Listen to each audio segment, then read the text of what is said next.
हम लोगों को ये वामपंथियों ने, हाँ देखो, वामपंथी जब भी आक्रमण करते हैं, जब भी विदेशी शक्तियां किसी समाज को तोड़ना चाहती हैं, वो नारी उत्थान की बात करना शुरू कर देती है। किसकी बात करना शुरू कर देती है? हाँ, ढोंग करेंगी नारी उत्थान, नारी स्वतंत्रता, और नारी स्वतंत्रता के नाम पर नारी को स्वच्छंद बना करके बंबई की फिल्म स्टूडियो में नंगा नाच नचवा रहे हैं। समझ लेना, ये विदेशी विद्रोहियों का और धर्मद्रोहियों का, विधर्मियों का षड्यंत्र है।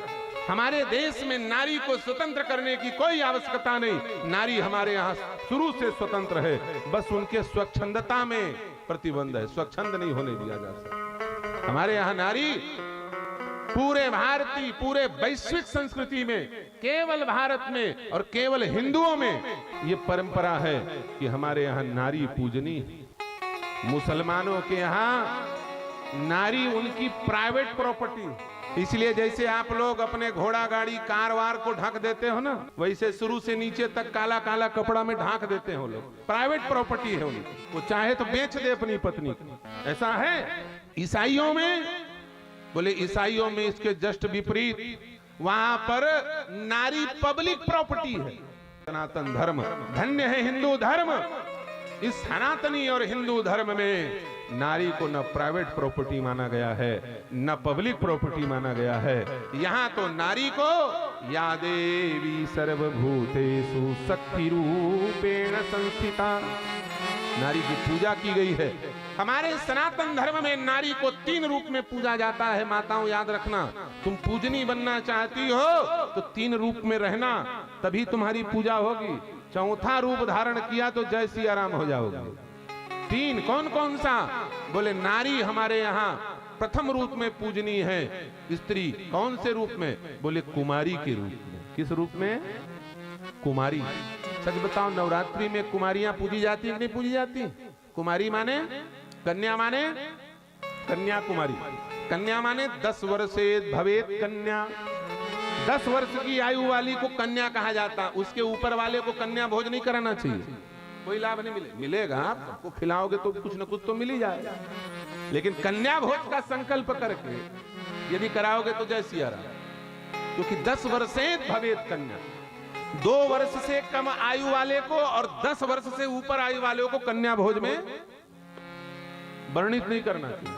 खिला सकते हो तुम, जिसको चाहो उसे खिलाओ, लेकिन यदि वास्तविक शास्त्रोक्त पुण्य प्राप्त करना चाहते हो तो 2 साल की कम आयु की कन्या को भोजन मत कराना, क्योंकि उसे रसगंध स्वाद का पता नहीं रहता। और 10 वर्ष से ऊपर वाली को मत कराना। 10 वर्ष तक कन्या है, उसके बाद वो कुमारी हो जाती है। क्या हो जाती है? कुमारी हो जाती है। इसलिए भैया हमारे यहाँ कुमारी के रूप में स्त्री का पूजन है। दूसरा, बोले नारी के रूप में स्त्री का पूजन है। जिस समय पिता के आदेशानुसार कन्यादान होने के बाद, कन्यादान का मतलब देखो, विधर्मी वामपंथी कितना सोच सोच के घात करते हैं हमारे धर्म के ऊपर। किसी ने जमीन दान दे दिया, किसी ने घोड़ा हाथी गौएं दान कर दी, वैसे ही कोई कन्या को भी दान कर देगा क्या?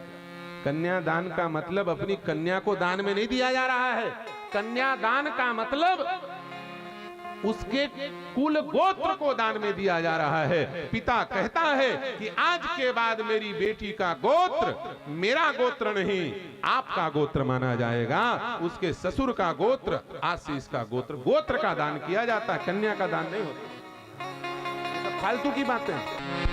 तो भैया या तो कन्या के रूप में, कुमारी के रूप में नारी पूजित है, या तो पतिव्रता विवाहिता, वैदिक धर्म से कोर्ट मैरिज करने वाली नहीं, लव मैरिज करने वाली नहीं, लव जिहाद में फंसी हुई नहीं।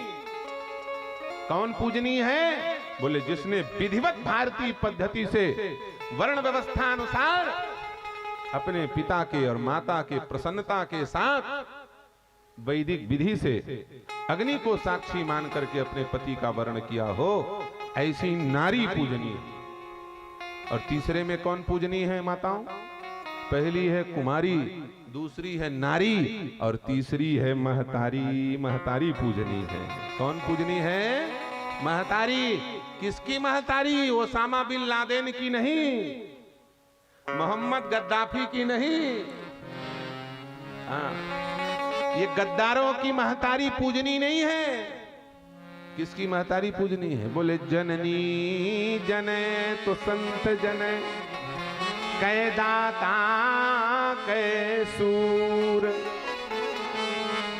नाही तो गर्भ बेकार भयो, व्यर्थ गवावे नूर। जननी जने तो संत जने, कै दाता कै सूर। या तो संत को जन्म देने वाली महतारी वंदनी है, या तो सूरवीर को जन्म देने वाली महतारी वंदनी। उसे महतारी कहा जाता है, बाकी को महतारी नहीं कहा जाता। चोर बदमाश को पैदा करने वाली को मां नहीं कहा जाता। जिसके गर्भ से चोर बदमाश देश को लज्जित करने वाले गद्दार पैदा हो, उसे महतारी नहीं कह सकते। वो तो बांझई की बांझ कहलाएगी। गोस्वामी जी कहते हैं पुत्रवती कौन? पुत्रवती जननी जग सोई, पुत्रवती जननी जग सोई, पुत्रवती जननी जग सोई, पुत्रवती जननी जग सोई। रघुपति भगत जासु सुत होई, रघुपति भगति जासु सुत होई, रघुपति भगत जासु सुत होई। पुत्रवती जननी जग सोई, पुत्रवती जननी जग सोई, रघुपति भगत जासु सुत होई, रघुपति भगत जा। इसलिए सुपुत्र को जन्म देने वाली माँ को महतारी कहा जाता है। ऐसी नारी और ऐसी महतारी और ऐसी कुमारी भारतीय संस्कृति में वंदनीय है। अब समझ में आई कि नहीं बात? कुमारी, नारी और महतारी, इसके सिवाय जो भी है समझ लेना हत्यारी। उसका बंधन अभिनंदन नहीं होता। शूर्पणखा राम जी के पास पहुंची थी, सच बताओ बंधन हुआ क्या? पूजा हुई क्या? न कुमारी मान रही है, न नारी मान रही है। और तीनों चीज मान भी रही है, तीनों चीज नहीं मान रही है।